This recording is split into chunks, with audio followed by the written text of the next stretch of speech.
54% of all buying decisions in B2B start with a category search.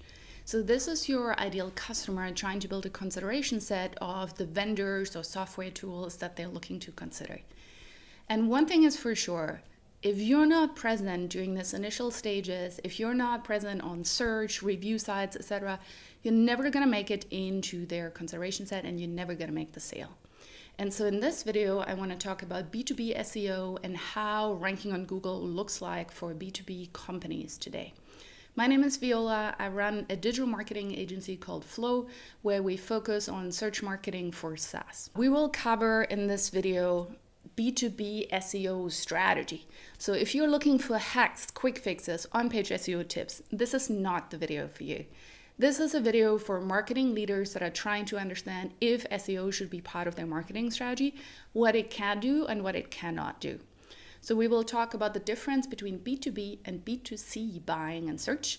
We will talk about the right time to start B2B SEO, the 3+1 pillars, and then we're going to contrast SEO to content marketing, PPC, and AI-powered search, and going to round it up with a discussion on measuring SEO success. First things first. There's no such thing as a B2B or B2C Google. The same principles apply. SEO is still SEO, whether it's B2B or B2C. What is different is typically the buying cycle. So in the B2B space, we typically have a lot more decision makers, higher price point, less impulsiveness and reactiveness when it comes to buying. And what's also changed is that most people right now are looking to self-educate a lot. They want to understand who you are and what you do. They want to read your reviews, understand what your features or offerings are before they even reach out, with a contact us or demo or product trial. So really love the Winters B2B SaaS marketing leader research study that kind of confirmed that this year.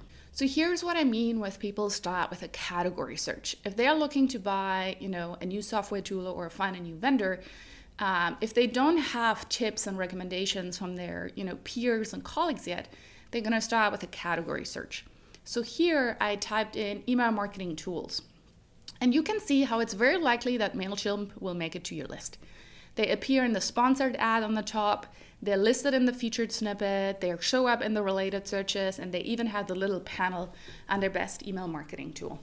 This is kind of what we want. When we talk about SEO today, we're not just talking about ranking that one blue link. We talk about being present on search, no matter the sub feature, and even if that search is a zero-click search. Even if no one clicks on that listicle there, they still see the name MailChimp, they still, worked your way into it, and there's a higher chance that you'll make it into someone's consideration set. But here's the thing. Only a small percentage of your total addressable market is one of those people that are currently actively buying. So they're the ones who are mapping their requirements, building a consideration set, looking at your features. We can capture this demand with transactional keywords like email marketing tools, commercial investigation, search ads, and all this stuff. We call these guys Handraiser or hard conversions, and ultimately that's where we consider SEO success. At the same time, there is this 95% of your total addressable market that's not currently actively buying. So what we want to do here with SEO-driven content marketing, we aim to make sales easier in the future. The old method of a funnel with very clear, top, middle, and bottom, I think is a little bit outdated. People have a lot more touch points before they become ready to buy. So I like that graphic on the right here a lot more. And what you're doing with all of these touch points is you want to build mental availability. You want to become one of the brand names that they think of when they're ready to buy. And this is where SEO and SEO-driven content marketing can help on all stages of the funnel. What we want to achieve with B2B SEO specifically is we want to gain visibility in search, no matter the search feature. We want to make sure that branded and bottom of the funnel is very well optimized, and not just on Google, also on Bing, as well as AI-powered search. Think about Perplexity and large language models like ChatGPT, Microsoft Copilot. You want to make sure you're appearing on all of them. You obviously want to increase organic conversion, but as much you want to grow middle and top of funnel traffic, content download, leads, etc. to build your audience and build mental availability. So here's an example for how that could look like, staying in the email marketing tools space. So someone who's very unaware might type something like marketing ideas for small business, and we can show up there with a guide or blog post. Then they might figure out that email is a good marketing tactic, and they're figuring out how to regularly email my customers. Again, that's a classic educational blog post pillar page type content. As they become solution aware and start comparing, they might look for best email marketing tools, email marketing software, and if you're part of their consideration set, they might already look at MailChimp versus Ghost or MailChimp pricing to kind of like narrow in their search. So when we talk about B2B SEO, the thing is we can't target decision makers the way we can do it, for example, on LinkedIn ads. On LinkedIn ads, we can target by role, industry, title, company size, and we don't have these options in SEO. What we can try to do is being more and more precise with the type of keywords we're appearing for in order to attract the right audience. So some modifiers to think about is like corporate or enterprise, startup versus SME, for business, in the workplace, employee, RFP. Anything with targets industry is usually a great idea because it's a lot less competitive. And so that's really where you want to be very, very specific. And often people ask me, but I want high search volume keywords. Yes, and being precise allows you to reach the right audience at the right time. And so sometimes a keyword with 50 searches in B2B is a better choice than a keyword with 5,000 searches, because you don't want to be so top of the funnel, kind of like 10 best office jokes. So this is why being precise and using these keyword modifiers is really crucial. One thing you might ask yourself is, like, with all of that, how do I even know it's the right time to add SEO to my marketing mix? And I think the first consideration is really go-to-market motion. So what we see in a self-serve go-to-market motion, which is typically lower price point, the CTA is towards a free trial. Think about something like a photo editing tool, Canva. These type of companies typically come to SEO early. That's because, the high cost of acquisition on ads is typically not feasible for them because the customer lifetime value is lower. So these are typically companies that start with SEO and content marketing very, very early on and scale it aggressively. So they might just be getting started with search, or you had initial traction, now you're plateauing. Now it's a good time, to double down on your SEO efforts and make sure you're being more focused. Sales-led go-to-market motion, on the other hand, typically has a bigger sales and BDR team than they have a marketing team. And often initially marketing is supporting with, sales enablement content, demand gen content, these type of stuff. Often we see this type of companies come to SEO when they either feel very dependent on ads or sales for new leads and opportunities, and they start seeing diminishing returns when scaling the ad budget. And so you want these organic inbound leads to come in. You also want to diversify your marketing channels. Two other considerations which might be a good time to start SEO is, one, if you're changing your offering or messaging or creating a new category. So if you're trying to get visibility in a whole new business area, or if you want to overhaul how your brand is represented in search, it's typically a good time to think about SEO. And last use case is, you might already be producing a lot of content, but you're not seeing organic growth and conversions. You're reliant on email and social media to distribute your content. Now, the good news, and this is often misunderstood, SEO is not really a content strategy. It's a distribution strategy. And so if you can marry your existing content production with SEO best practices, you're really getting the best of both worlds. So to get started with SEO, I want you to understand the 3+1 pillars of a good SEO strategy. It starts with technical SEO. Technical SEO is the foundation of your website, making sure that Google can crawl and index it, that it's mobile friendly, fast, has good internal links, good site architecture, good URL structure. This is the foundation and really works as a rising tide for all your other efforts. As a rule of thumb, if you're a big e-commerce store, if you're an aggregator site or a marketplace, you typically need to spend a lot of time on technical SEO, and this is where your gains are. If you're a B2B service provider or software tool, most of your gains will typically come from content and links. Content means that if you didn't write about a topic, you cannot rank for the topic. So content is what makes you relevant. And for every keyword that you want to appear for, you need to have one designated page answering that question in that search intent. Backlinks are what turns you into an authority. So similar how a LinkedIn post will get more visibility if more people comment and like, your website will have more visibility if more relevant websites link to you. And so content and links is what a kind of like small website, and by small I mean 500, 1,000, 2,000 pages. This is where they can scale and grow from.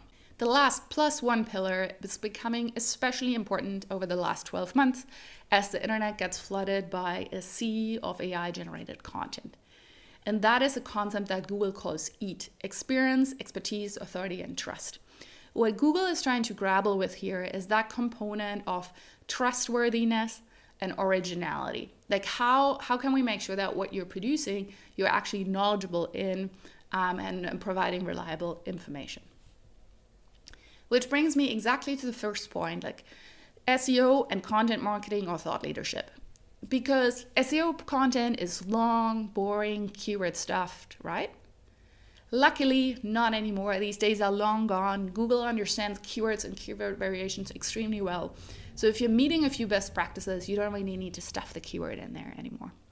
And even more so is that especially now with all the AI content that is copy of a copy of a copy, Google wants you to have a unique point of view, a unique narrative, and originality in your content.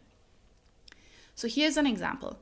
For a client of ours, they had a pretty standard SEO article about performance improvement plans. What is performance improvement plan? When to implement it? How to write one? It was a very similar article to what everyone else on page 1 already had. But it didn't fit the company narrative and how they think about performance management. So in August 2023, we wrote an article, updated the piece, and instead of doing the same what is best practices stuff, we wrote an article, performance improvement plans, why they don't work, and what to do instead. And we're being rewarded in search for it, both in terms of like keywords indexed and traffic. And so point of view is SEO in 2024 and beyond, because we need that originality. So it's really an intersection of your brand, your thought leadership, the audience desire and needs, and then, what Google wants us to do and how we can leverage AI tools to get there. Thinking about SEO versus PPC. It's very interesting because these are typically two very different type of marketers, the SEOs and the performance marketers, which is interesting because they're playing on the same playing field. They're both on search. And though this is how I'm trying to kind of like in my mind make clear the difference between PPC and SEO. PPC is more like a target. Think about bow and arrow, and you're trying to hit a target, and you obviously want to hit it in the middle in the yellow. Because clicks are so expensive on PPC, you want to be hyper focused. You don't want to be paying for any clicks that are not converting.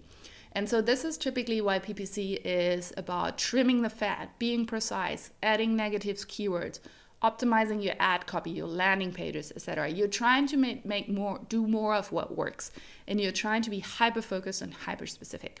Now, that's not to say that you want to be broad and fluff with SEO. God, please not. But that's to say that SEO works differently. So if we're looking at the topic of onboarding software, which is a topic that HR company Bamboo HR ranks extremely well for.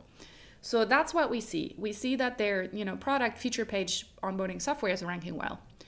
But what you're really seeing here is just the tip of the iceberg.